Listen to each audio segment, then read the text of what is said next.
Hello dear student, welcome. तो tension नहीं लेने का, right. Abdul sir is back. तो इकोनॉमिक में जो टॉपिक आने वाला है, आरबीआई, सब बैंकों का बाप, राजाओं का राजा, वो कैसे फॉरेन एक्सचेंज को कंट्रोल करता है, राइट। अभी कैसे तुम और मैं ना डॉलर को, रुपीज़ को कंट्रोल नहीं करते, तो कोई तो एक होता है जो कंट्रोल करता है, राइट। तो उसको बोलते हैं आरबीआई। तो how does RBI intervene in foreign exchange market, ये तुम्हारा सवाल है। In the recent year all country have now accepted flexible exchange rate. पहले फिक्स रेट का था, क्या था? अभी कंट्री क्या फॉलो करती है? फ्लेक्सिबल, मतलब जो मार्केट में चलेगा, demand supply. Has compared to the develop country, developing countries are weak and, मतलब जो developing country like India, neighbouring country, सब उनकी करेंसी वीक है, कमज़ोर है।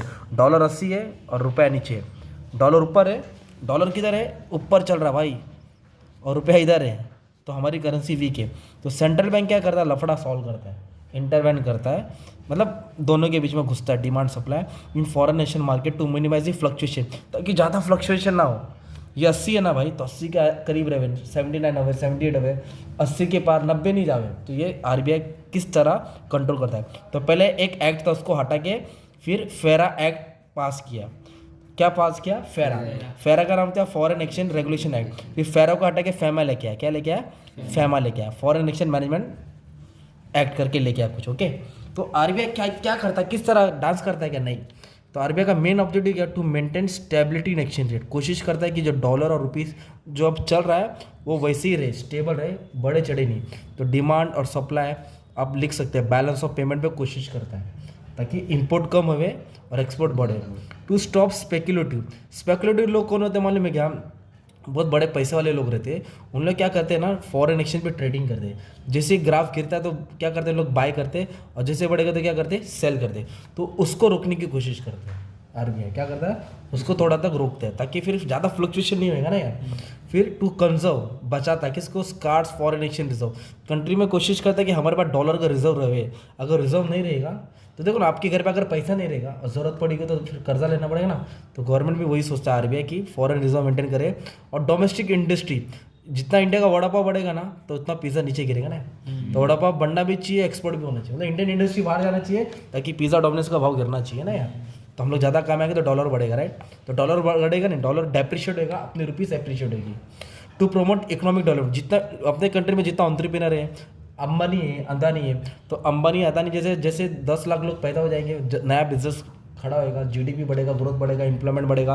तो ये सब अपने देश को फायदा हो सकता है, जिस कारण एक्सचेंज रेट कम होएगा, राइट। तो किस तरह आरबीआई कंट्रोल करता है? आरबीआई खुद अथॉरिटी है, लाइसेंस बनाता है, रूल्स बनाता है, रेगुलेट करता है, ताकि आरबीआई का फ्लक्चुएशन, आरबीआई जो भी डॉलर का फ्लक्चुएशन, इसको रोकने की कोशिश कर रहा है। आरबीआई जी एडमिनिस्ट्रेटिव अथॉरिटी, देखभाल करने वाला किसका? एक्सचेंज कंट्रोल पूरा इंडिया का। आरबीआई हैज बीन ऑथोराइज, उसके पास पूरा पावर है, ये लाइसेंस देता है, राइट।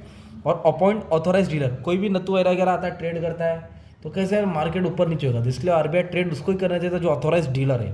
जो ब्रोकर जो होता है वो एक, उसके पास लाइसेंस होना चाहिए आरबीआई से, तो वही बंदा डील कर सकता है, ताकि कोई भी बीच में आके घपला नहीं करे।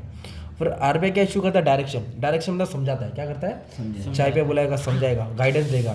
RBI also issue direction from the time to time authorise dealer की, क्या करना है, कैसे करना है, इंपोर्ट एक्सपोर्ट, है ना। और आरबीआई क्या करता है? रेट को फिक्स करता है। क्या करता है? होम कंट्री में एक रेट को फिक्स करता है, आज ये रेट चल रहा है, कल वो चल रहा है।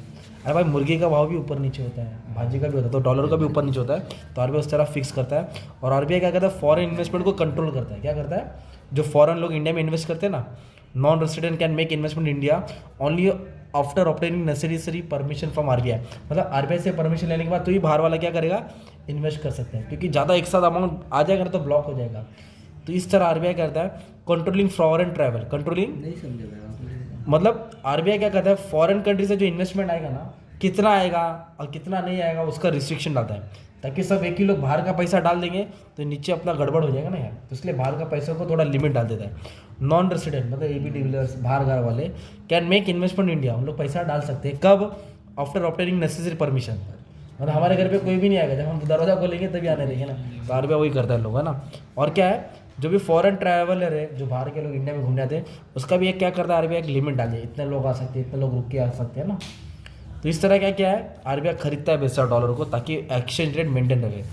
तो from above explanation we can say that developing country are weak in foreign exchange. जो भी डेवलपिंग कंट्री है वो वीक है, और जो डेवलप कंट्री है उसका करेंसी स्ट्रांग है। अप्रिशिएट क्यों होता है? क्योंकि इसकी कंट्री में सब अच्छा खासा होता है, इन्फ्लेशन कंट्रोल है, इकोनॉमिक डेवलपमेंट है। तो अगर हमको डॉलर को हटाना है और डॉलर को हराना है, जैसे 1 का 80 चल रहा है तो हम लोग को डॉलर को 60 लाना है, तो अपने देश को बहुत बड़ी इकोनॉमी खड़ा करना पड़ेगा और एक्सपोर्ट करना पड़ेगा, तो फिर हम लोग सबको टक्कर देंगे। फिर डॉलर क्या आएगा, नीचे गिरेगा। अभी डॉलर जितना बढ़ रहा है मतलब हम लोग उतना वीक हो रहे हैं, और डॉलर जितना गिरेगा उतना रुपया मजबूत होएगा। तो ये आरबीआई इस तरह कंट्रोल करता है, ठीक है। Thank you very much and all the best for exam.